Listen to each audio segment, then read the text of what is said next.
আল্লাহ তাআলা বলেন, বান্দা তুমি কই? তোমার জন্য আমি আল্লাহ সব সময় প্রস্তুত। বান্দা তুমি আসো, আমার কাছে আসো রে বান্দা, তোমাকে আমি মাফ করে দিব। আমি আল্লাহর নাম রহমান রাখছি, গফফার রাখছি, রহিম রাখছি। বান্দা তোমাকে মাফ করে দেওয়ার জন্য। আমি তো ওই আল্লাহ না। তুমি হাত তুলবার, তোমাকে আমি ক্ষমা না করে পাঠায় দিব। এই জন্য আল্লাহ ডাকতে থাকেন, নিজের জীবনে যা করেছি পিছনে হয়তো আল্লাহর নাফরমানি কম করি নাই, তওবার দরজা আল্লাহর কাছে খোলা। আল্লাহর কাছে যদি মাফ চাইতে পারি, আল্লাহ তুমি আমাকে মাফ করে দাও, আল্লাহ তাআলা সাথে সাথে মাফ করে দেন। প্রতিদিন গভীর রজনীতে আল্লাহ তাআলা প্রথম আসমানের দিকে তাওয়াজ্জু দিয়া বলে, আলা মিন মুস্তাগফিরিন ফাগফির লা, আলা মিন মুস্তারজিকিন ফারজুক লা। এর কোন বান্দা কি আছো আমার কাছে ক্ষমা চাও? কি প্রয়োজন তোমার? টাকার দরকার, পয়সার দরকার, বাড়ির দরকার, গাড়ির দরকার। ও বান্দা তোমার কি দরকার? কিসের অভাবে আছো? আমার কাছে চাও। আমি আল্লাহ কেমন মাওলা তুমি তো জানো না। 1000 বছরের গুনাহ নিয়েও যদি আমার কাছে আসো, আমি আল্লাহ সাথে সাথে তোমার গুনাহ ক্ষমা করে দেব। তুমি তো আমার বান্দা, নুস্য অবস্থায় দুনিয়াতে আসছিলা, কিছুই ছিল না তোমার। মায়ের পেট থেকে দুনিয়ায় আসলা, হাত পা আছে কাজ করে না, চোখ আছে ভালো মন্দ কিছুই বুঝে না রে বান্দা। দেখতে দেখতে 60-70 বছর হয়ে গেল তোমার সব কিছু আমি দিলাম, এখন তুমি সব পাইছো। ও বান্দা তুমি কোথায় দৌড়াও? সব পায়া সব কিছু আপন বানাইলা। আমি আল্লাহ যে সব কিছু দিছিলাম, আমি আল্লাহকে ভুলে গেলা। এই জন্য বন্ধু আল্লাহকে স্মরণ করেন। কবরে যাওয়ার পরে ওই আল্লাহর পরিচয় ছাড়া অন্য কোনো পরিচয় কাজে আসবে না। কবরের মধ্যে জিজ্ঞাসা করা হবে, মান রব্বুকা, তোমার রবকে, তোমার আল্লাহকে। আল্লাহ, আমার আল্লাহ বলার জন্য এই দুনিয়া থেকে ইবাদত করে যাইতে হবে। আমি যদি আল্লাহর ইবাদত করতে না পারি, এই দুনিয়ায় যদি আল্লাহর কদমে এই কপালটা নোয়াইতে না পারি, আল্লাহর কদমে যদি সেজদা দিতে না পারি, নিজেকে আল্লাহর বান্দা হিসাবে সেই দিন পরিচয় দিতে পারবো না। আল্লাহর বান্দা হিসাবে পরিচয় দিতে পারবো না।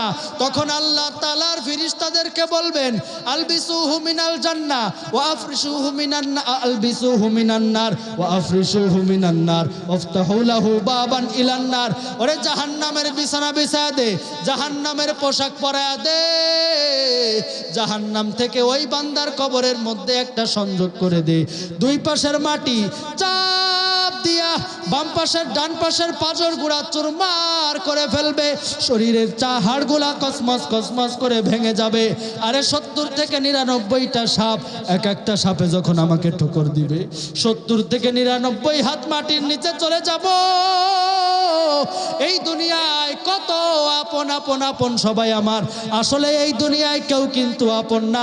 কবরে যাওয়ার পরে কেউ আমার পরিচয় দিবে না। হাসরে যাওয়ার পরে কেউ পরিচয় আসবে না, কেউ কোনো কাজে আসবে না।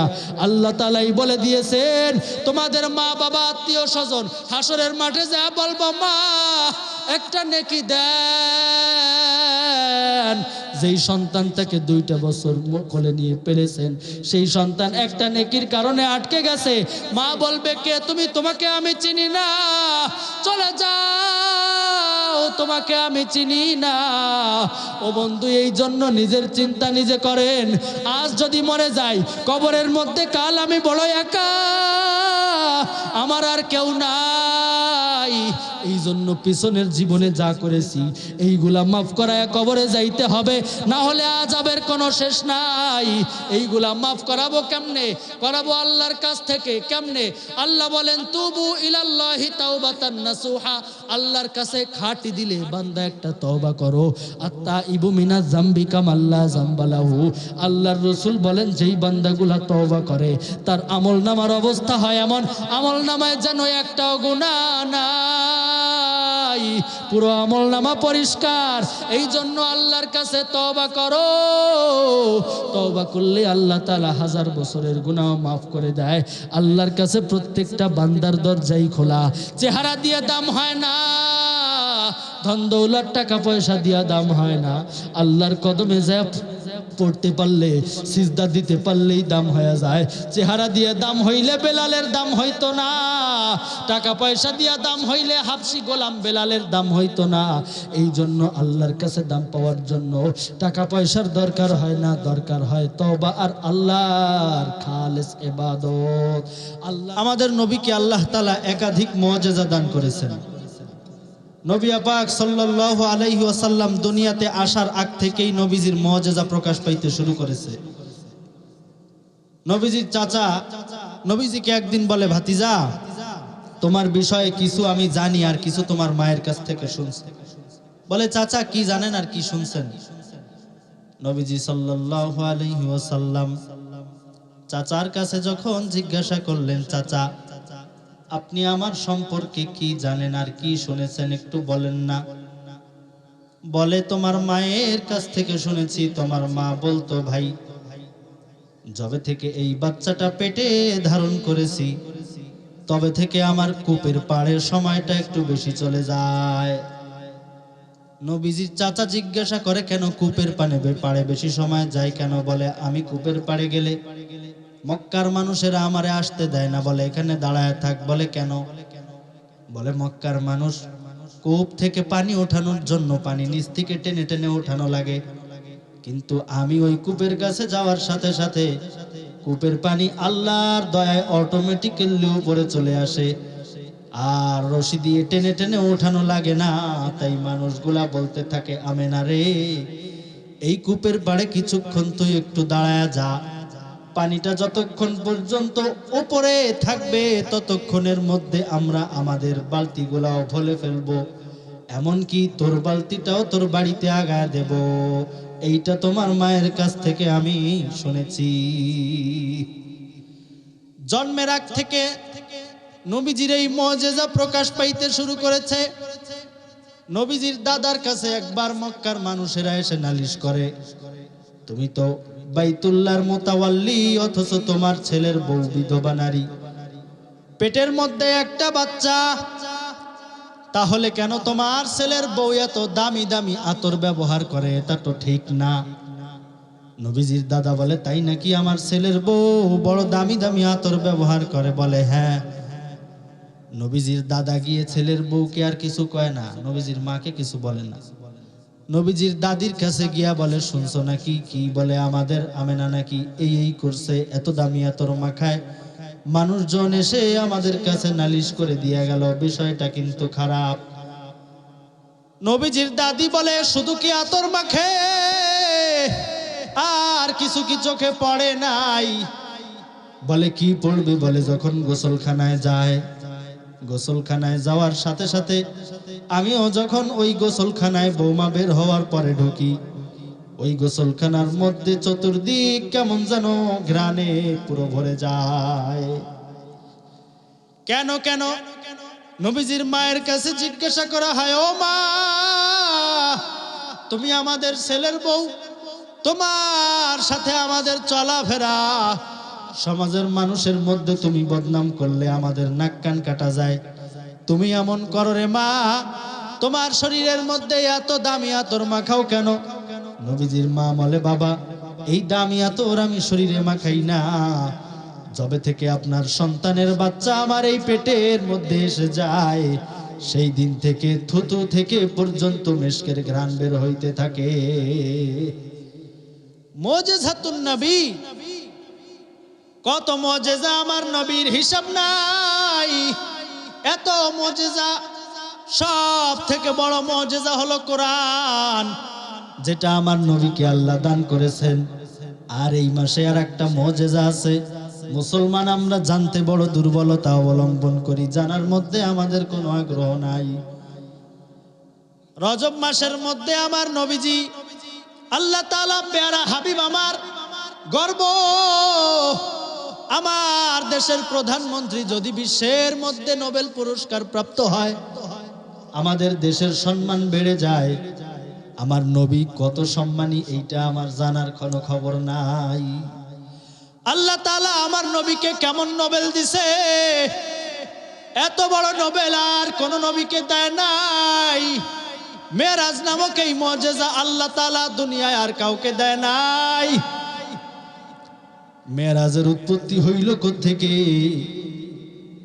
আমাদেরও সাধারণভাবে কারো যদি মন খারাপ হয়, পাশের মানুষগুলা তার মনটা ভালো করার চেষ্টা করে কেমনে? আত্মীয় স্বজনের সাথে একটু দেখা করাইতে চায়, ঘোরাফেরা করাইতে চায়।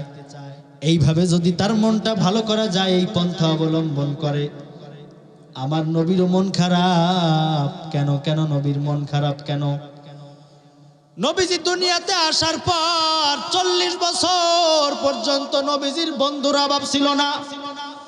যখন আমার পেয়ারা হাবিব বলে কুলু লা ইলাহা ইল্লাল্লাহ, হে মক্কার ভাইরা বলো আল্লাহ ছাড়া কোনো ইলাহ নাই, শত্রুর কোনো অভাব নাই। নবীজির চতুর্দিক দিয়ে শত্রু ভরে গেছে। এমন সময় নবীজিকে সান্ত্বনা দেওয়ার মতো ঘরে স্ত্রী খাদিজা রাদিয়াল্লাহু আনহা। আর নবীর জীবনে আরেকটা বড় ছায়া, নবীজির চাচা খাজা আব্দুল মুত্তালিব, আবু তালিব, এই দুইজন একই বছর মারা গেছে। নবীজির মন বড় খারাপ। নবীজির মাথার উপরে এখন কোনো ছায়া নাই। পেয়ারা স্ত্রী খাদিজা মারা গেছে, নবীজির চাচাও মারা গেছে, দুনিয়ার থেকে চলে গেছে। নবীজির মন বড় খারাপ। আল্লাহর হুকুমে নবীজি এইবার চলে গেছে মামা বাড়ির এলাকায়, দুধমা হালিমার এলাকায়, তায়েফের জমিনে। সেখানে গিয়ে হয়তো মানুষের সাথে ঘোরাফেরা করলে একটু ভালো লাগবে, তাদের মধ্যে একটু দিনের দাওয়াতের কাজ চালা দিব। আল্লাহর রাসূল যখন দিনের দাওয়াত নিয়ে তায়েফের মধ্যে চলে যায়, তায়েফের জমিনে গিয়ে বলে লা কুলু লা ইলাহা ইল্লাল্লাহ, হে তায়েফবাসী তোমরা বলো আল্লাহ ছাড়া কোনো ইলাহ নাই, আল্লাহই আমাদের মাবুদ। তায়েফের লোকেরা আমার নবীকে ঠাট্টা করে বলতে থাকে আল্লাহ নবুয়াতি দিতে আর কাউরে পাইল না, তোমার এই পাইছে রে, তুমি তো আমাদের মতোই একজন সাধারণ মানুষ। নবীজি এই কষ্ট রাখার জায়গা নাই, কি বলবে নবীজি? দাওয়াতের কাজ চালায়া গেলেন। বেশ কিছুদিন পর্যন্ত তায়েফের মধ্যে আমার পেয়ারা হাবিব ছিল, কোনো দিকে কোনো নজর নাই। লক্ষ্য করে কথাগুলি শোনার চেষ্টা করেন। তায়েফের ময়দানে দাওয়াত দিয়ে নবীজি ব্যর্থ। এবার নবীজি চলে যায় আবার নিজের বাড়ি মক্কার দিকে। হঠাৎ করে তায়েফের নেতারা পেছন থেকে বলতে থাকে, এই দেখছো দেখছো দেখছো, ওই যে একটা পাগল যায়, এ তায়েফের বাচ্চারা তোরা কই, আয় আয় আয়, ওই পাগলের ওপর আক্রমণ কর। পেয়ারা হাবিব আমার বাবা নাই মা নাই, এতিম নবী, ঘরে একটা বিবি ছিল হযরতে খাদিজা, নবীজির দুঃখের দিনের স্ত্রী, সেও দুনিয়া থেকে চলে গেছে। নবীজির মাথার উপর ছায়া হিসেবে ছিল নবীজির চাচা, তিনিও চলে গেছে, দাদাও চলে গেছে। নবীজিকে সান্ত্বনা দেওয়ার মতো কেউ নাই। এতিম নবী আমার যখন মক্কার দিকে ফিরে যায়, তায়েফের নেতারা বলে দেখ দেখ পাগল যায়, আঘাত কর, আক্রমণ কর। তায়েফের অবুঝ বাচ্চারা পাথর নিয়ে আমার নবীর দিকে আক্রমণ করতে থাকে, আঘাত করতে থাকে। আমার নবী সামনের দিকে দৌড়ায়, নবীজির শরীর ক্ষতবিক্ষত হয়ে যায়। কেমন ক্ষতবিক্ষত! পরবর্তীতে আম্মাজান আয়েশা যখন নবীজির ঘরে আসে, হযরত আয়েশা একদিন নবীজির পিঠ দেখে বলতেছে, নবী গো, আপনার কি কোনোদিন ঘা পাচড়া হয়েছিল, বসন্ত হয়েছিল? পিঠের মধ্যে এমন দাগ কেন? নবীজি বলে, না না, ঘা পাচড়া আর বসন্ত হবে কোত্থেকে? আমার শরীরে তো মশা মাছি পড়া পর্যন্ত হারাম, তাহলে আপনার এই অবস্থা কেন গো নবী? আল্লাহর রাসূল বলেন, বড় আশা নিয়ে গেছিলাম রে আয়েশা, তুমি তো আমার সুখের দিনের স্ত্রী, কিন্তু একটা সময় আমার বড় দুঃখ ছিল, আমার খাদিজা চলে গেছে। আমার চাচা চলে গেছে, দাদা চলে গেছে, বাবা মা তো আগেই চলে গেছে, কেউ নাই, আমি বড় অসহায় আর এতিম। তায়েফের ময়দানে দাওয়াত দিয়ে আসার সময় তায়েফের বাচ্চারা যেই ভাগে আঘাত করেছে রে আয়েশা, সেই দাগগুলো এখনো পর্যন্ত পিঠের থেকে মেটে নাই। এই জন্যই আমার পিঠে এমন দাগ পড়ে আছে। আল্লাহর নবী তায়েফের ময়দান থেকে এবার যখন মক্কার দিকে যায়, তায়েফের বাচ্চারা আঘাত করতে থাকে। দয়ার নবী, মায়ার নবী, উম্মতের জন্য কেমন পাগল। আমার হাবিব যখন সামনের দিকে আগায়, নবীজির রক্তে জুতা মোবারক আটকে যায়। হাদিসের মধ্যে বর্ণনায় পাওয়া যায়, নিজের শরীরের রক্তগুলা নবীজি একটা কাপড় দিয়ে মুছতেছে। সাথে থাকা সফর সঙ্গী জিজ্ঞাসা করে, নবী গো, এই কাপড়টা তো পরিপূর্ণ ভিজে গেছে, এখন আপনার শরীরের রক্ত আর এই কাপড়টা চুষতে পারে না, এরপরেও রক্তটাকে এইভাবে ঘষে ঘষে শরীরের সাথে কেন মাখান গো নবী? আল্লাহর রাসূল বলে, তায়েফের মানুষগুলা আমারে চেনে নাই, তাই আমাকে এইভাবে আঘাত করেছে, কিন্তু তায়েফের মাটি তো আমাকে চিনতে ভুল করবে না। এই নির্যাতনের রক্ত যখন তায়েফের মাটিতে পড়বে, এই জমিনের মধ্যে কম্পন শুরু হয়ে যাবে। এই জন্য এই রক্তগুলা আমি আমার শরীরের মধ্যে ডলে ডলে মাখায়া দেই।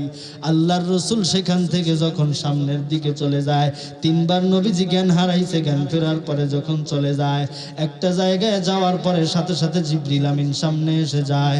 আল্লাহর রাসূল বলতে থাকে, জিবরাইল কি ব্যাপার, এখন আসছো কেন? বলে, নবী গো, আসমানের দিকে তাকায় দেখেন, ইসরাফিল মিকাইল সহ এই তায়েফের পাহাড়গুলা পাহারা দেয় যেই ফেরেশতারা, সবাই অপেক্ষায় আছে, আপনি শুধু অর্ডার দিবেন, এই তায়েফের পাহাড়গুলা এনে তায়েফবাসীর ওপর বেশে একেবারে মশলা পিষার মতো পিষে ফেলবে। ও নবী, আপনি শুধু একবার অনুমতি দেন।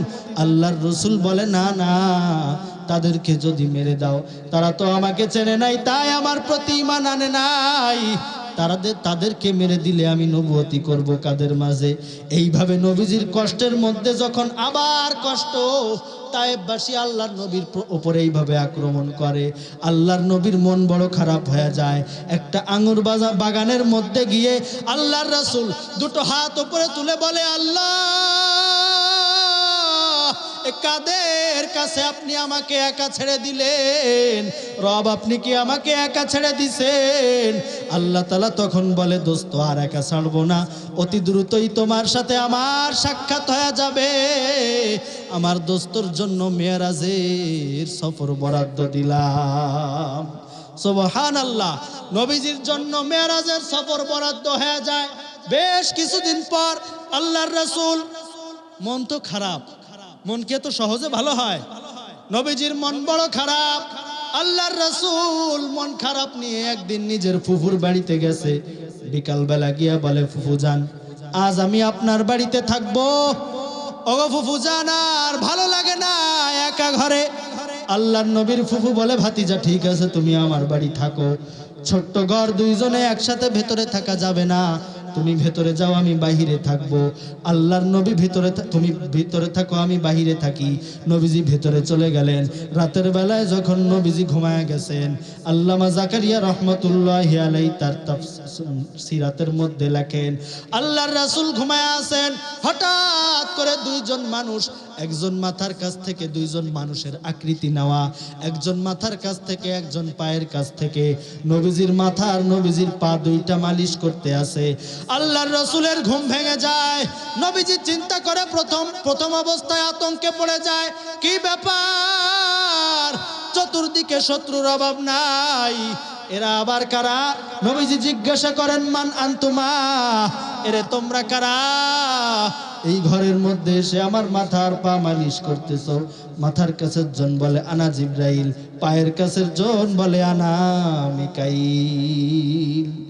জিবরাইল মিকাইল চলে এসেছে।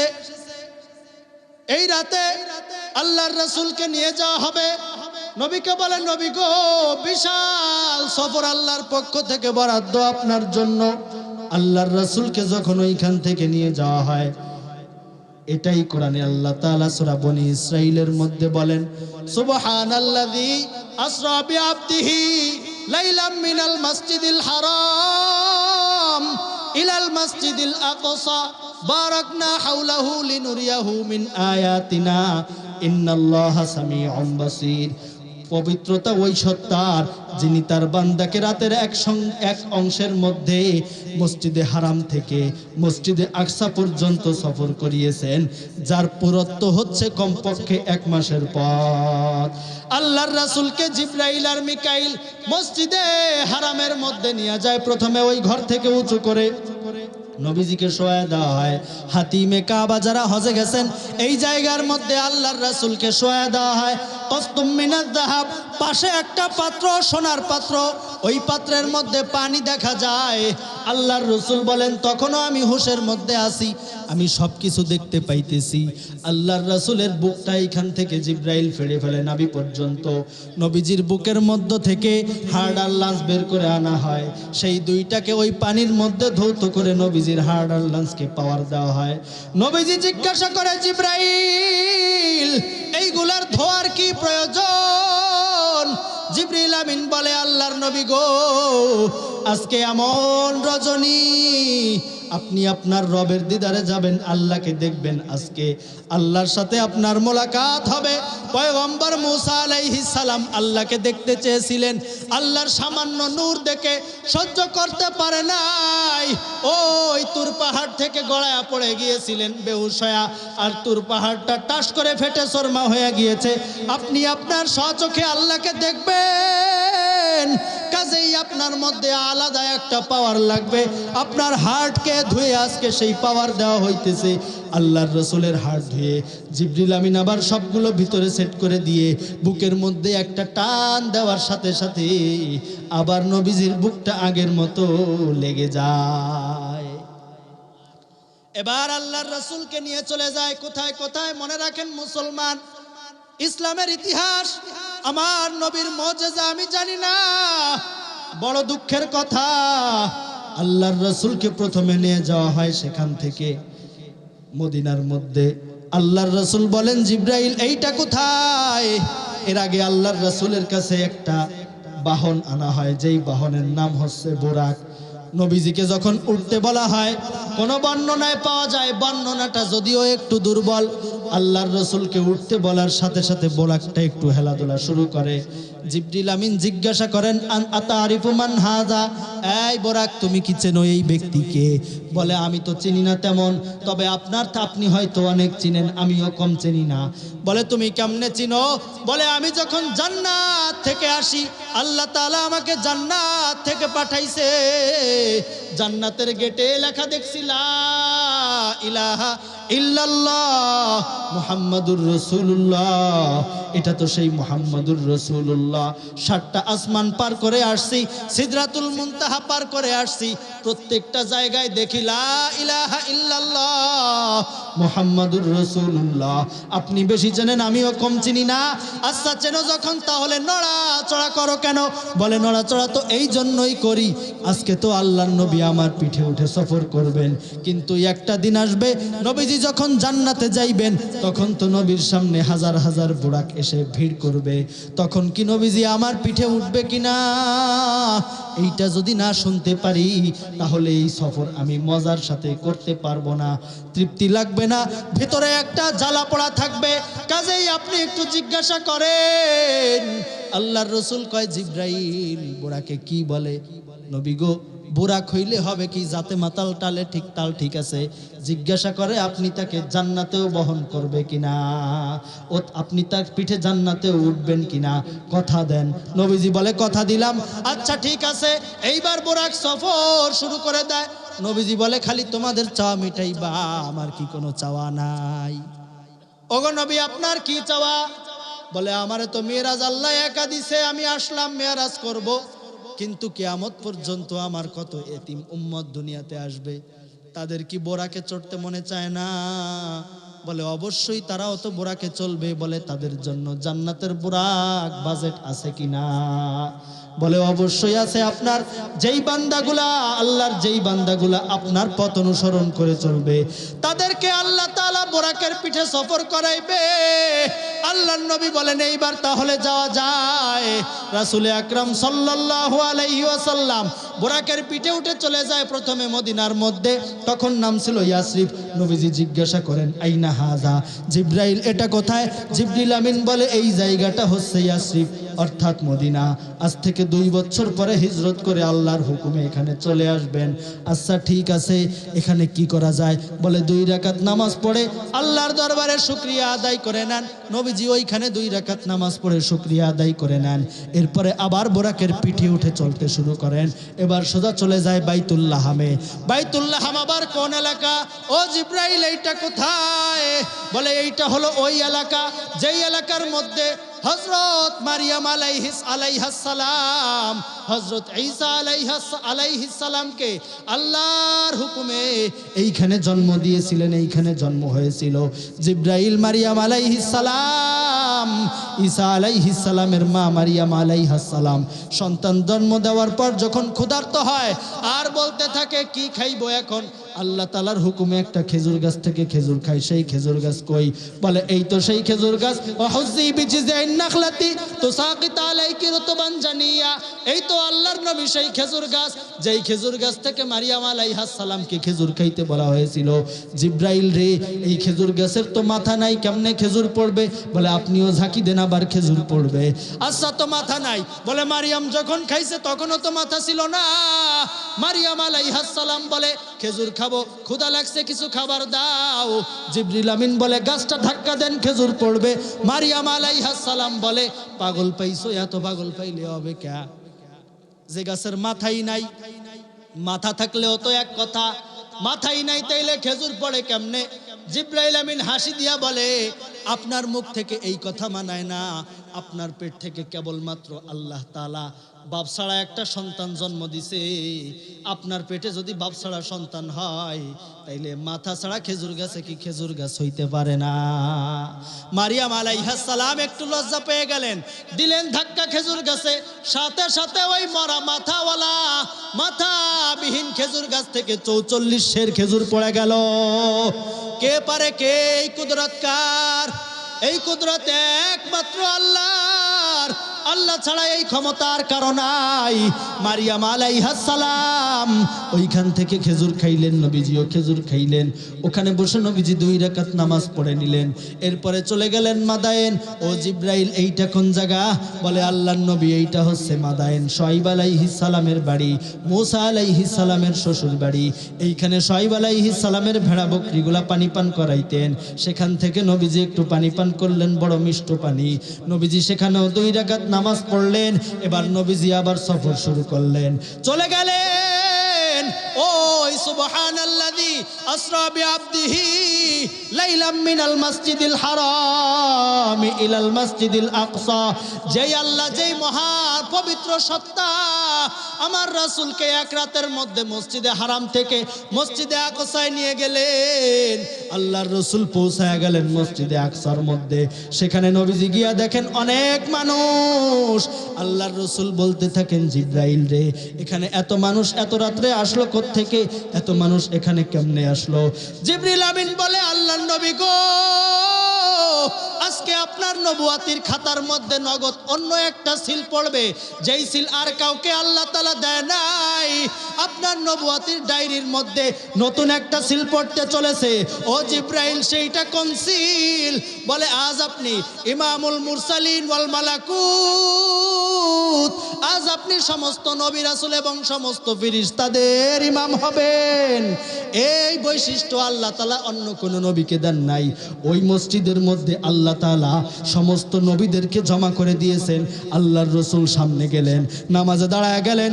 সমস্ত নবী এবং সমস্ত ফেরেশতারা পিছন দিয়ে দাঁড়ায় যায়। কেমন বরকতি নবী পাইছি রে মুসলমান, একটু ভাবো। আল্লাহ তাআলা কেমন বরকতি নবী আমাকে দিলেন। সমস্ত নবীদেরকে যিনি ইমামতি করায়, ফেরেশতাদেরকে যিনি ইমামতি করান, আল্লাহর নবী সেখানে ইমামতি করাইলেন। সংক্ষিপ্ত বক্তব্য দিয়ে আল্লাহর রাসূল বের হয়ে চলে যায়।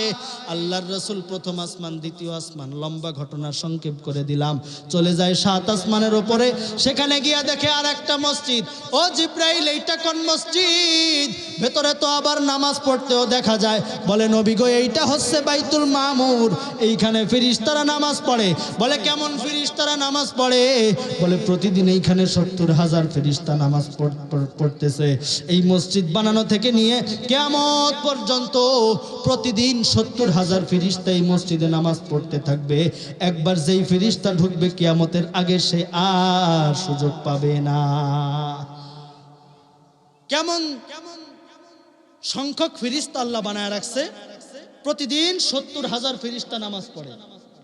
এক ফেরেশতা একবার সুযোগ পায়, কিয়ামত পর্যন্ত এই ফেরেশতা আর সুযোগ পাবে না। এত ফেরেশতা আল্লাহর সৃষ্টিতে। তোমরা আমাদেরকে সৃষ্টি করছেন, এখানে ফেরেশতা, এখানে ফেরেশতা। আল্লাহ যদি বলে এই ফেরেশতা সরে যাও, এই হাত আর নড়বে না। আল্লাহ যদি বলে এই ফেরেশতা সরে যাও, এই মুখ আর চলবে না। আল্লাহ যদি বলে এই ফেরেশতা কান থেকে শুনে যাও, এই কান অকেজ হয়ে যাবে। আল্লাহর ডিউটি প্রাপ্ত ফেরেশতারা আমাদের পেছনে এইভাবে শ্রম দিতেছেন। এত ফেরেশতা আল্লাহ বানায় রাখছেন। আল্লাহর রাসূল ফেরেশতাদের মসজিদ দেখে এবার আবার সামনের দিকে চলে যায়। আল্লাহর রাসূল এবার সোজা চলে যায় সিদরাতুল মুনতাহায়। সীমান্তের কুলগাছ একটা সীমান্ত। এই জমিন থেকে প্রথম আসমান 500 বছরের রাস্তা। প্রথম আসমান আবার মোটা 500 বছরের রাস্তা। দ্বিতীয় আসমান 1000 বছর, তৃতীয় আসমান 3000 বছর। এইভাবে উপরে যায় আর সংখ্যা বাড়তে থাকে। এখান থেকে 7 আসমান যত দূর, 7 আসমান থেকে সিদরাতুল মুনতাহা আরো অত দূর। আল্লাহর নবী চলে যায়। এবার যাওয়ার পরে আল্লাহর রাসূলকে জিবরিল আমিন বলতে থাকে, ওগো নবীজি, এই যে ডান পাশে দেখেন, এই ডান পাশে যেইগুলা দেখতেছেন, ডান পাশের সব হলো জান্নাত। আর এই যে বাম পাশে দেখতে আছেন, এই বাম পাশের সব হলো জাহান্নাম। আল্লাহর রাসূল বলে, জিবরাইল, এই জান্নাত জাহান্নাম কি ঘুরে দেখার ইজাজত আছে? আল্লাহর রাসূলের প্রশ্নে জিবরিল বলে, ইজাজত শুধু না, আল্লাহ তাআলার অর্ডার হলো আজকে আপনাকে জান্নাত জাহান্নাম সব ঘুরায় দেখানো। ভালো করে খেয়াল করবেন। আল্লাহর রাসূল জান্নাতে ঢুকলেন। জান্নাতের মধ্যে ঢুকে দেখতেছেন নবীজি প্রথমে একটা বাঁশের ঘর। আল্লাহর রাসূল জিজ্ঞাসা করেন, জিবরাইল রে, তুমি তো বলছিলা এই জান্নাতের মধ্যে এক একটা ঘর হবে, যার একটা ইট হবে লাবিনাতুম মিন ফিদ্দা ওয়া লাবিনাতুম মিন যাহাব। একটা ইট হবে স্বর্ণের, আর একটা ইট হবে রূপার। আল্লাহ তাআলা এ কেন আবার বাঁশের ঘর বানায় রাখলেন? জিবরাইল, তুমি কি বললা, আর হইল কি? এটা কোন জান্নাত? বলে এইটাই তো জান্নাতুল ফেরদাউস। বলে এই প্রথম জান্নাত কার? বলে গেটের দিকে তাকায় দেখেন। আল্লাহর রাসূল তাকায় দেখেন, লি খাদিজাতিক, আপনার স্ত্রী খাদিজার। আল্লাহর রাসূল জিজ্ঞাসা করলেন, আচ্ছা তাহলে প্রথম ঘর খাদিজার হওয়ার কারণ কি? বলে যেই দিন ওহীপ্রাপ্ত হয়েছিলেন, আল্লাহর দিন আপনার কাছে নাজিল হয়েছিল, ঘরের মধ্যে আসার পরে কোনো মানুষ আপনার সাপোর্টে নাই, একমাত্র খাদিজা। বলে নবী গো, টেনশন কইরেন না, কোনো চিন্তা নাই। তাওরাত জাবুল ইনজিল পড়ে দেখছি আপনার মধ্যে নবুয়তির সিমটমগুলা পাওয়া যায়, আপনি হবেন নবী, এটাই আমার ধারণা ছিল। আজ সেটা পূর্ণ হইল। এমন বিপদের সময় খাদিজা যে আপনাকে সান্ত্বনা দিয়েছিল, তখন আপনি খাদিজার জন্য আল্লাহর কাছে দোয়া করেছিলেন। এই জন্য খাদিজার ঘরটা জান্নাতের মধ্যে প্রথম গো নবী, আপনার স্ত্রী খাদিজার। বলে দেখার সুযোগ আছে? বলে স্বামীর ঘরে স্ত্রী ঢুকবে, স্ত্রীর ঘরে স্বামী ঢুকবে, সমস্যা কি? চলে যান না। আল্লাহর রাসূল ঘরটা ঘুরে দেখলেন। আল্লাহর রাসূল বের হয়ে বলে, মালা আইনুন রাআত ওয়ালা উযুনুন সামিআত ওয়ালা খাতরা আলা কলবি বাশার। হতে পারে এটা স্বর্ণ আর রূপার ঘর না, হতে পারে বাঁশের ঘর, কিন্তু আল্লাহর এমন সুন্দর সুন্দর নিয়ামত দিয়ে আল্লাহ সাজা রাখছেন। আমি সাক্ষ্য দেই, কোনোদিন কোনো চোখটা দেখে নাই, কোনোদিন এই ঘরের সৌন্দর্য সম্পর্কে কোনো মেধা তা ধারণাও করতে পারে না। 2 নাম্বার, নবীজি একটা ঘর দেখেন। জিব্রাইল এটা কার? এটাও দি বাসের ঘর। খালি কি বাসের ঘর জান্নাতের ভিতর? এটা আবার কার ঘর? বলে এই ঘরটা ওমর ইবনুল খাত্তাব, এটা হলো হযরত ওমরের। কেন হযরত ওমরের ঘর 2 নম্বরে? বলে ইসলাম তো খাদিজা আশ্রয় দিয়ে আপনাকে ঘরে দৃঢ়তার অবস্থান দান করাইছেন, আর ওমরের আগে ইসলামকে সমাজে প্রচার করার কেউ ছিল না। হযরত ওমর আপনার হাতটা ধরে নিয়ে বলে আর লুকোচুরি চলবে না, চলেন আল্লাহর সত্য ধর্ম সব কিছু হক, যেহেতু এইগুলা কোনো নরম আওয়াজে না, প্রকাশ্যে আপনি বলবেন লা ইলাহা ইল্লাল্লাহ মুহাম্মাদুর রাসূলুল্লাহ, আর গোপন চলতে পারে না গো নবী। আল্লাহর রসুলকে হযরত ওমর এইভাবে দিন নিয়ে সামনের দিকে আগায় দিলেন। এই জন্য হযরত ওমরের ঘর 2 নাম্বার। সামনের দিকে যায় আর নবীজি বিভিন্ন ধরনের নিয়ামত দেখতে থাকেন। জান্নাত দেখা শেষ হয়ে গেলে এবার নবীজি যখন চলে আসেন বের হয়া, আল্লাহর রসুল বলেন জিব্রাইল, জাহান্নাম কি দেখার কোনো সুযোগ আছে? অবশ্যই গো নবী, জাহান্নাম দেখার অবশ্যই সুযোগ আছে। বলে জাহান্নামের যেই আযাব, এতে কি কোনো সমস্যা হবে না? আমার গায়ে কি লাগবে না?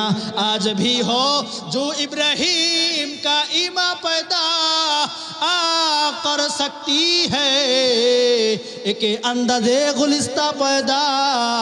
আপনার কি মনে নাই ওই নমরুদের আগুনের মধ্যে আব্বাজি ইব্রাহিম আলাইহিস সালামের জন্য আল্লাহ তাআলা ওই আগুনকে কেমন ঠান্ডা করে দিয়েছিলেন? ওই আগুনও যেই রবের হুকুমে চলে, এই জাহান্নামের আগুনও সেই রবের হুকুমে চলে। কাজেই আপনি ঢুকবেন আর জান্নাতকে জাহান্নামকে আল্লাহ বলবে কুনি বারদাও ওয়া সালামান আলা হাবিবি, আমার দোস্তর জন্য জাহান্নাম তুই শান্তিদায়ক আর শীতল হয়ে যা। সাথে সাথে জাহান্নাম শান্তিদায়ক আর শীতল হয়ে যাবে, কোনো টেনশন নাই, আপনি ঢুকে পড়েন। আল্লাহর রাসূল জাহান্নামের মধ্যে ঢুকলেন, ঢুকেই দেখে জাহান্নাম উদ্বোধন হয় 3 শ্রেণীর মানুষ দিয়া। মনে রাখবেন মুসলমান, এই 3 শ্রেণীর মানুষ আমাদের সমাজে অ্যাভেলেবেল আছে, বহুত পাবেন, বহুত পাবেন। 1 নম্বরে কে? বলে 1 নাম্বার হলো শহীদ। বলে শহীদ আবার জাহান্নামে কেন? শহীদের স্থান হবে তো জান্নাত। বলে এই শহীদগুলা শহীদ হয়েছিল নিজের সুনাম আর খ্যাতি অর্জন করার জন্য। যদি যুদ্ধ থেকে বেঁচে যায় মাসে মাসে ভাতা পাবো, গনিমতের মোটা পয়সা পাবো, ফিরে আসতে পারলে এইগুলা হবে। আর যদি মারা যায়, এই বাংলাদেশ যতদিন টিকবে কিয়ামত পর্যন্ত মানুষ আমাকে শহীদ হিসাবে জানবে। এই জন্য এই মানুষগুলাকে জাহান্নামে দেওয়া হয়েছে, আল্লাহর জন্য এরা শহীদ হয় নাই। এই বান্দাগুলাকে এই জন্য জাহান্নামে দেওয়া হয়েছে। 2 নাম্বার আলেম। কেন এই আলেমগুলা কেন? বলে এই আলেমগুলা জাহান্নামে আসার কারণ এলেম শিখছিল, আমল করে নাই। এলেম শিখছিল কিন্তু এলেম অনুযায়ী আমল করে নাই। এ বন্ধু, ভালো করে লক্ষ্য করে কথাগুলো শোনেন সরসপুরের ভাইয়েরা। অজের মাঠ থেকে আমরাও কিন্তু অনেক এলেম শিখি, সেগুলা সেভাবেই পড়ে থাকে, আমাদেরও সেইগুলা আমলে আসে না। সাহাবা একরামের স্বভাব সামিয়ানা ওয়া আতানা, ভালো একটা জিনিস শুনছি আর সাথে সাথে আমল করব। আর আমাদের স্বভাব হয়ে যাচ্ছে বর্তমান সামিয়ানা ওয়া আসাইনা, হুজুর ওয়াজ করেন, ওয়াজ বড় ভালো লাগে কিন্তু আমলের ক্ষেত্রে আমরা নাই। এটা হয়ে যাচ্ছে আমাদের স্বভাব। বড় ভয়াবহ কথা, এই স্বভাব কাফেরের, এই স্বভাব মুনাফিকের। নবীজির দরবারে বসে এইভাবেই নবীজি বয়ান করতেন, শত শত সাহাবীরা সামনে বসা। সাহাবী যারা তারা তো শুনতো আর মানতো, আর মুনাফিক কয়টা শুনতো আর নবীজির ভুল আর দোষ চর্চা করত। আপনারা হয়তো একমতই হবেন, এই সমাজে এমন কিছু মানুষও পাওয়া যায় যারা ওয়াজের প্যান্ডেলে আছে, হুজুর কি ভুল বললো না ঠিক বললো এটা শোনার জন্য। রাজনৈতিক ময়দানে তো খুব গরম, গোপালগঞ্জের ভিতর এই জায়গা 99% আওয়ামী লীগের মানুষ, এই জায়গায় আঘাত করার কোনো সুযোগ নাই। সে ময়দানগুলা বহুত খারাপ অবস্থা। এটা থেকে আমাদের বেঁচে থাকা দরকার, যে ওয়াজে যাব কিছু শোনার জন্য, কিছু মানার জন্য, কিছু আমলের জন্য, ভুল ধরার জন্য না। আল্লাহ তাআলা তৌফিক দান করেন, সকলে বলি আমিন। আল্লাহ পাক রব্বুল আলামিনের ইশারায় আল্লাহর রাসূল এবার দেখে 2 নম্বরে আলেম যাদের থাকার কথা ছিল জান্নাতের মধ্যে, এই মানুষগুলা জাহান্নামে কেন? বলে শিখেছিল যা, আমল করে নাই, এই জন্য জাহান্নামে চলে এসেছে। 3 নাম্বার একটা শ্রেণীর মানুষ, কারা? কয় দানবী। অনেক টাকা দান করত, লাখ লাখ টাকা দান করত, আর আশা করত আমার এই দানের কথাগুলো মানুষের মুখে একটু চর্চা হোক। কেউ যদি বলে আপনি অনেক টাকা দান করেছেন, খুব ভালো লাগতো, ফোনের মধ্যে ছবি তুলে সেইগুলা ফেসবুকে ছেড়ে দিত, মানুষের মধ্যে প্রচার করত। এইভাবে যারা দান করত মানুষের প্রশংসার আশায়, এই প্রত্যেকটা শিরিক। শিরিক তিন প্রকার: শিরিক ফিল জাত, শিরিক ফিল সিফাত, শিরিক ফিল ইবাদাত। আল্লাহর সত্তার সাথে শিরিক করা, আল্লাহর সিফাতের সাথে শিরিক করা। আর তিন নাম্বার হলো শিরিক ফিল ইবাদত। ইবাদত হবে আল্লাহর জন্য, করে মানুষের জন্য। ইবাদত হবে কার জন্য? একমাত্র আল্লাহর জন্য, কিন্তু করে মানুষের জন্য। নামাজ পড়ে, মানুষজন পাশে থাকলে নামাজে খুব একাগ্রতা, 2 রাকাতে 8 মিনিট। মানুষজন যখন থাকে না, 2 রাকাতে আধা মিনিট। এই আমাদের স্বভাব। কিছু মানুষ এমন আছে, আশপাশে মানুষ থাকলে নামাজ অনেক লম্বা হয়, মানুষ না থাকলে নামাজ অনেক খাটো হয়ে যায়। এটা আমাদের স্বভাব হয়ে গেছে। আল্লাহ হেফাজত করেন, সকলে বলি আমিন। এই জন্য শিরিক থেকে বেঁচে থাকো। ইবাদত হবে একমাত্র আল্লাহর। খাওয়ায় আমাকে আল্লাহ, বাঁচা রাখছেন আল্লাহ, সব কিছু দেখভাল করতেছেন আল্লাহ। ইবাদত হবে আল্লাহর। আল্লাহর নবী 3জন মানুষ যে দিয়ে দেখলেন জাহান্নাম উদ্বোধন হইতেছে। এরপরে নবীজি চলে গেলেন সামনে, একটু আগায় দেখে এক শ্রেণীর মানুষ যাদের ঠোঁট আর জিহ্বা কেচি দিয়ে কাটা হয়। এদেরকেও দেখতে কেমন যেন জান্নাতি জান্নাতি মনে হয়। আল্লাহর নবী জিজ্ঞাসা করে, জিবরাইল রে, এই মানুষগুলা কারা যাদের ঠোঁট আর জিহ্বা কেচি দিয়ে কাটা হয়? জিবরিল আমিন বলে, নবী গো, আপনি আসার পরে আপনার উম্মতের মধ্যে ওই সমস্ত বক্তা যারা মাইক সামনে করে বড় বড় কথা বলতো, নিজের নামাজের ঠিক নাই, নিজের রোজার ঠিক নাই, নিজের হজ যাকাতের ঠিক নাই, নিজের পর্দার ঠিক নাই, নিজের ইসলামের ঠিক নাই, মানুষকে শুধু বলতো, নিজে আমল করতো না। এই জন্য এদের জিহ্বার কেচি, জিহ্বাগুলা ঠোঁটগুলা কেচি দিয়ে, আগুনের কেচি দিয়া কাটা হয়। আল্লাহর নবী আর একটু সামনে চলে গেলেন, দেখেন এক শ্রেণীর মানুষ যাদের হাতের নখগুলা লোহার পিতলের তৈরি, এত বড় বড়, ওই নখগুলা দিয়ে নিজেদের বুক আর নিজেদের মুখগুলা খামসায়া খামসায়া গোশত উঠায় উঠায় খাইতেছে। ভালো করে শোনেন, আমার মনে হয় এই জায়গায় এই মানুষ, সবাই বললে ভুল হবে, 90%, ওই 10% হাতে রাখলাম, যে বলবে আমি করি না, আপনি তার ভিতরে। আল্লাহর রাসূল জিজ্ঞাসা করলেন, জিবরাইলেরা কারা? আল্লাহর নবী বলেন, এই মানুষগুলা আপনার উম্মতের মধ্যে ওই সমস্ত মানুষ যেই মানুষগুলা পরনিন্দা করত, গীবত করত, মানুষের গোশত খামসায়া খামসায়া খাওয়ার দৃশ্য কেন? আল্লাহ তাআলা বলেন, আইয়ুহিব্বু আহাদুকুম আইয়াকুলা লাহমা আখিহি মাইতান ফাকারিহতুমু, তোমরা কি পছন্দ করো কেউ নিজের মরা ভাইয়ের গোশত খাবা? বলে আল্লাহ তাআলাই বলেন, না না, এটা তো তোমরা অবশ্যই পছন্দ করো না।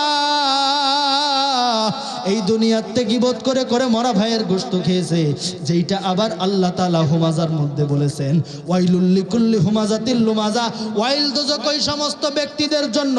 কারা তারা? যারা হুমাজা এবং লুমাজা এই 2 খারাপ গুণের মধ্যে আছে। হুমাজা এবং লুমাজা কারা? বলে 1 নাম্বার যারা গীবত করে, 2 নাম্বার যেই মানুষগুলা মানুষকে অপমান অপদস্থ করার জন্য বেশি কথা বলে। এখানে একটা কথা বলে যায়, 3 নাম্বার আয়াতে আল্লাহ বলেন, আল্লাযী জামা মালা ওয়া আদ্দাদা। মুফাসসিরগণ এই আয়াতের ব্যাখ্যায় বলেন, যেই সমস্ত মানুষগুলা সম্পদ গুছায় আর গণনা করতে থাকে, এই স্বভাব যাদের, ওই মানুষগুলাই পিছনের 2 কাজ করে।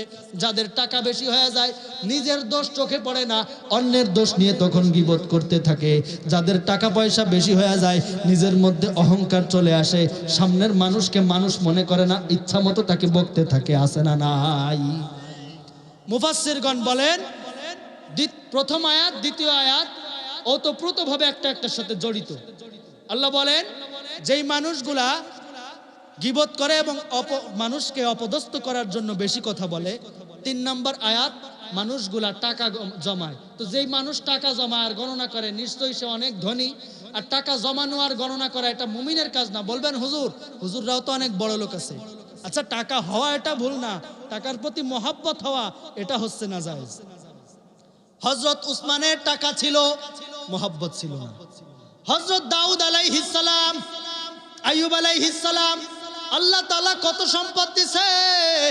আইয়ুব নবীকে 1 রাতের মধ্যে সব সম্পদ মাঠে পুড়ে গেছে। আইয়ুব নবীর সম্পদের ওপর যদি মায়া থাকতো, আইয়ুব নবী কান্না শুরু করে দিত।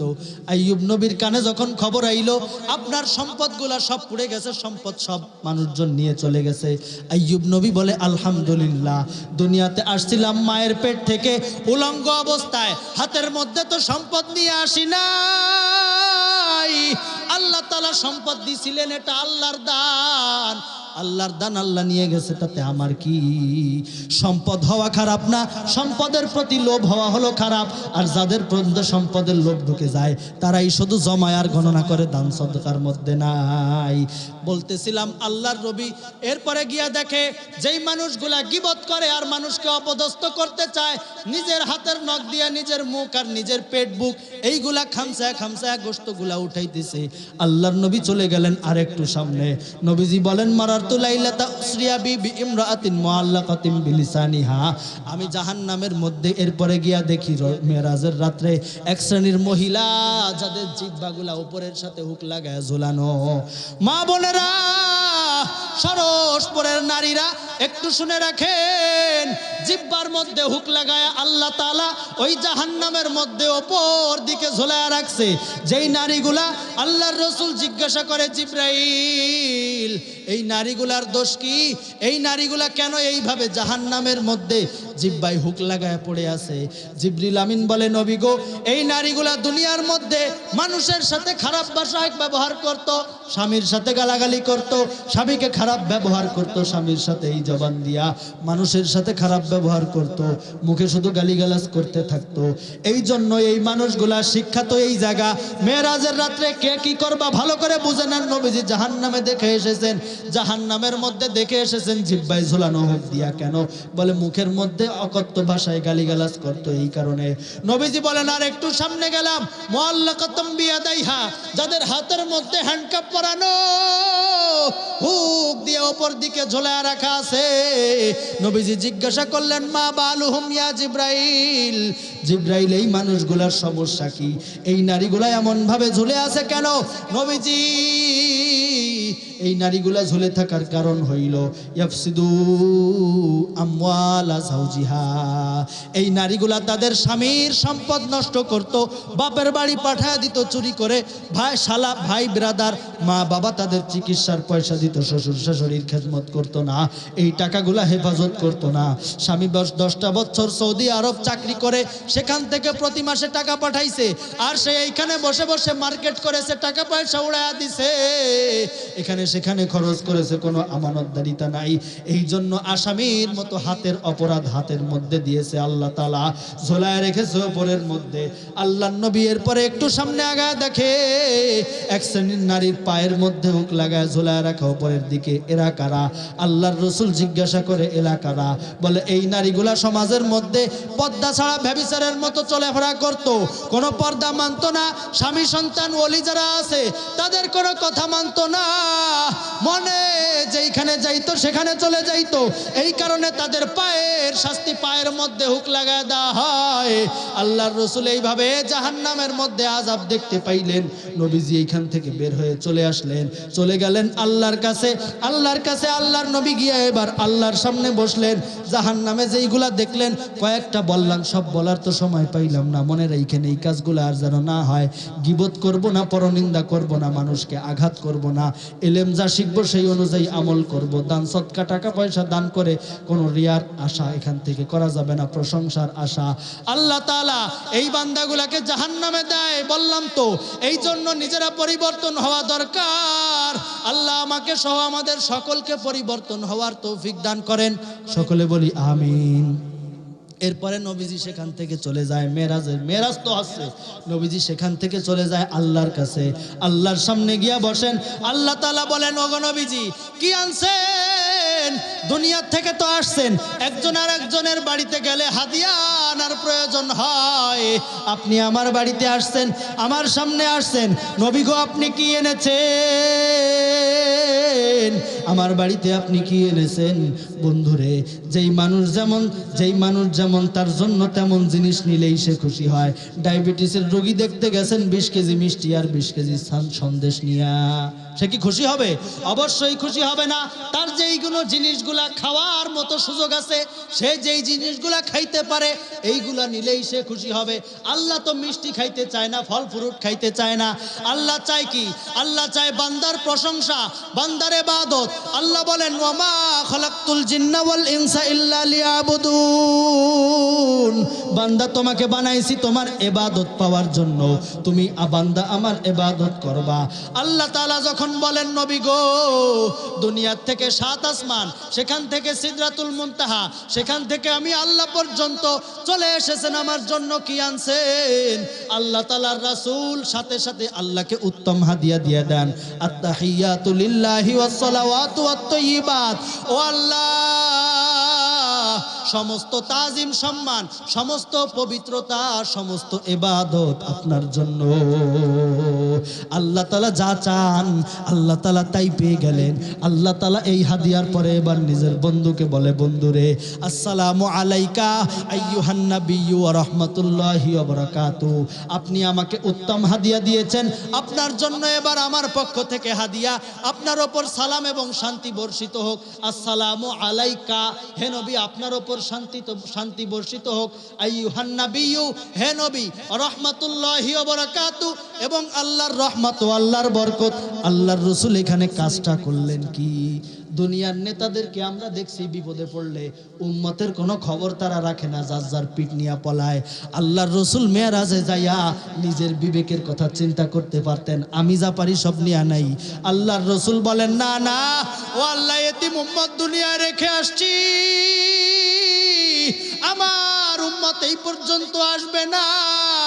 আমি আসছি আল্লাহ, আপনি তো আমাকে সালাম আর শান্তি রহমত বরকত দিলেন। আসসালামু আলাইনা ওয়া আলা ইবাদিল্লাহিস সালিহিন। আমি নবী আমার সমস্ত নেককার বান্দাদের পক্ষ হইয়া গ্রহণ করলাম। আল্লাহর রাসূল সেখানে গিয়া উম্মত ভুলেন নাই, উম্মত মনে রাখছে। আল্লাহ তাআলা উম্মতের জন্য আর একটা হাদিয়া দিলেন, 50 ওয়াক্ত নামাজ। 50 ওয়াক্ত নামাজ নিয়ে আল্লাহর রাসূল দুনিয়াতে আসতেছেন। চতুর্থ আসমানে অথবা যে কোনো মতানক্য আছে, মুসা আলাইহিস সালামের সাথে দেখা। মুসা আলাইহিস সালাম বলে, নবী গো, কি আনছেন আল্লাহর কাছ থেকে? বলে, আমার উম্মতকে আল্লাহ তাআলা 50 ওয়াক্ত নামাজ দিয়েছেন। বলে, জান 50 ওয়াক্ত নামাজ পড়তে পারবে না, আপনার মর্যাদা অনেক বেশি, এটা আমি সহ সমস্ত নবী রাসূল সবাই স্বীকার করতে বাধ্য, কিন্তু অভিজ্ঞতা আপনার থেকে আমার বেশি। উম্মত দীর্ঘদিন চালায় আসছি, উম্মত যে কত ঘাড় বেঁকা জিনিস এটা আমি না জানি, আপনি জানবেন কোত্থেকে? আপনি তো অল্প দিন উম্মত নিয়ে নাড়াচাড়া করেন, অভিজ্ঞতা আমার বেশি। 50 ওয়াক্ত পড়বে না, কাজেই যান যায়া কমায় নিয়ে আসেন। আল্লাহর রাসূল চলে গেলেন, নিজের উম্মতের জন্য চাপ হয়ে যাবে কমাইতে। 9 বার গিয়ে 45 ওয়াক্ত কমায়, 5 ওয়াক্ত আছে, আবার আসলেন। মুসা আলাইহিস সালামকে আরেকবার যান। নবীজি বলে, না, আর যাওয়া যাবে না, গেলেই 5 রেখে দেয়। এবার যদি আবার 5 রেখে দেয়, খালি হাতে বাড়ি যাইতে হবে। আল্লাহর রাসূল এবার চলে আসতে থাকেন। আল্লাহ তাআলা বলেন, এই হাবিব দাঁড়ান, আপনার জন্য একটা কথা বলে দেই। লা তাবদীলা লিকালিমাতিল্লাহ, উম্মতের জন্য নিয়ে যাচ্ছেন 50 ওয়াক্ত নামাজ। আমি আল্লাহর কথার কোনো পরিবর্তন নাই, ঘোষণা দিয়া দিলাম। উম্মতকে বলে দিয়েন, ওই 50 ওয়াক্ত নামাজ যদি পড়ে, আমি আল্লাহ রহমান রহিম আল্লাহ বান্দার আমল নামায় 50 ওয়াক্ত নামাজের সওয়াবই দিয়া দিব। দয়ার মাওলা দিয়া দিলেন আল্লাহর নবীর কাছে। আল্লাহর নবী নিয়ে দুনিয়াতে চলে আসলেন। কাফের মুসলিম মুশরিকের কাছে বলার পর তারা বিশ্বাস করে না। আবু বকর রাদিয়াল্লাহু আনহুর কাছে কাফেররা খবর পাঠায়। আবু জাহেল কয়, যা খবর দে, নবীজি নাকি এক রাতে এত জায়গা ঘুরে আসছে। কি কয়? লম্বা ঘটনা, সময়ও শেষ। আল্লাহর রাসূলের এই কথা শুনে আবু বকর কয়, এই ঘটনা বর্ণনা করছে কে? কয়, নবী। নবী? হ্যাঁ, তাহলে ঠিক আছে। আল্লাহর রাসূল যদি বর্ণনা করে থাকে তাহলে ঠিক আছে। আল্লাহ রসুল যেটা বলে সেটা অবশ্যই সত্য। নবীজি কখনো মিথ্যা কথা বলেন না। আমার নবী আলামিন, নবীজি কখনো মিথ্যা কথা বলেন না। আমার নবী যেহেতু বলেছেন সেহেতু ঠিক আছে, নবীজি যেহেতু বলছেন সেহেতু ঠিক আছে। আল্লাহর রসুল মেরাজে আমাদের জন্য নামাজ হাদিয়া নিয়ে আসলেন। আল্লাহর রসুল বলেন আসসালাতু মিফতাহুল জান্নাহ। এই কিয়ামত পর্যন্ত উম্মত শুনে রাখো, এই নামাজ যারা পড়বে তাদের জন্য জান্নাতের চাবি তাদের হাতে চলে যাবে। তোমাদের কাছে এক নাম্বার বিচার হাসরের মাঠে নেওয়া হবে। আউয়ালু মা ইউহাসাবু বিহিল আবদু ইয়াউমাল কিয়ামাতিস সালাহ। হাসরের মাঠে যেই হিসাবগুলো আল্লাহ বান্দার কাছ থেকে নেবেন, এক নম্বরে নেবেন নামাজের হিসাব। এই জন্য বন্ধু, কেমন মায়ার নবী আমাদের সহজতার জন্য কত কিছু করলেন, আমাদের মহাব্বত আর ভালোবাসা নিয়া। এই জন্য ওই নবীরে আর কাঁদানো যাবে না। নবীর সুন্নাতগুলো মেনে চলবো, আল্লাহর ইবাদত সব সময় করে চলবো, আল্লাহর ইবাদতে কোনো ঘাটতি রাখা যাবে না। আল্লাহ তাআলা বলেন, বান্দা তুমি কই? তোমার জন্য আমি আল্লাহ সব সময় প্রস্তুত। বান্দা তুমি আসো, আমার কাছে আসো রে বান্দা, তোমাকে আমি মাফ করে দিব। আমি আল্লাহর নাম রহমান রাখছি, গফফার রাখছি, রহিম রাখছি। বান্দা তোমাকে মাফ করে দেওয়ার জন্য আমি তো ওই আল্লাহ না। তুমি হাত তুলবা আর তোমাকে আমি ক্ষমা না করে পাঠায় দিব। এই জন্য আল্লাহ ডাকতে থাকেন, নিজের জীবনে যা করেছি পিছনে হয়তো আল্লাহর নাফরমানি কম করি নাই, তওবার দরজা আল্লাহর কাছে খোলা। আল্লাহর কাছে যদি মাফ চাইতে পারি, আল্লাহ তুমি আমাকে মাফ করে দাও, আল্লাহ তাআলা সাথে সাথে মাফ করে দেন। প্রতিদিন গভীর রজনীতে আল্লাহ তাআলা প্রথম আসমানের দিকে তাওয়াজ্জু দিয়া বলে, আলা মিন মুস্তাগফিরিন ফাগফির লাহ, আলা মিন মুস্তারজিকিন ফারজুক লাহ। এর কোন বান্দা কি আছো আমার কাছে ক্ষমা চাও? কি প্রয়োজন তোমার? টাকার দরকার, পয়সার দরকার, বাড়ির দরকার, গাড়ির দরকার। ও বান্দা তোমার কি দরকার? কিসের অভাবে আছো? আমার কাছে চাও। আমি আল্লাহ কেমন মাওলা তুমি তো জানো না। 1000 বছরের গুনাহ নিয়েও যদি আমার কাছে আসো, আমি আল্লাহ সাথে সাথে তোমার গুনাহ ক্ষমা করে দেব। তুমি তো আমার বান্দা, নুষ্য অবস্থায় দুনিয়াতে আসছিলা, কিছুই ছিল না তোমার। মায়ের পেট থেকে দুনিয়ায় আসলা, হাত পা আছে কাজ করে না, চোখ আছে ভালো মন্দ কিছুই বুঝে না রে বান্দা। দেখতে দেখতে 60-70 বছর হয়ে গেল তোমার সব কিছু আমি দিলাম, এখন তুমি সব পাইছো। ও বান্দা তুমি কোথায় দৌড়াও? সব পায়া সব কিছু আপন বানাইলা। আমি আল্লাহ যে সব কিছু দিছিলাম, আমি আল্লাহকে ভুলে গেলা। এই জন্য বন্ধু আল্লাহকে স্মরণ করেন। কবরে যাওয়ার পরে ওই আল্লাহর পরিচয় ছাড়া অন্য কোনো পরিচয় কাজে আসবে না। কবরের মধ্যে জিজ্ঞাসা করা হবে, মান রব্বুকা, তোমার রবকে, তোমার আল্লাহকে। আল্লাহ, আমার আল্লাহ বলার জন্য এই দুনিয়া থেকে ইবাদত করে যাইতে হবে।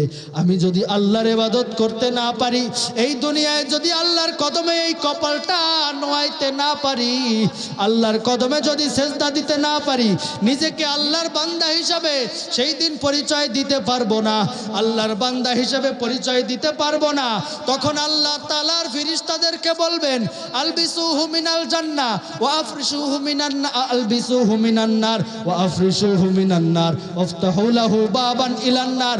ওরে জাহান্নামের বিছানা বিছায়া দে, জাহান্নামের পোশাক পরায়া দে।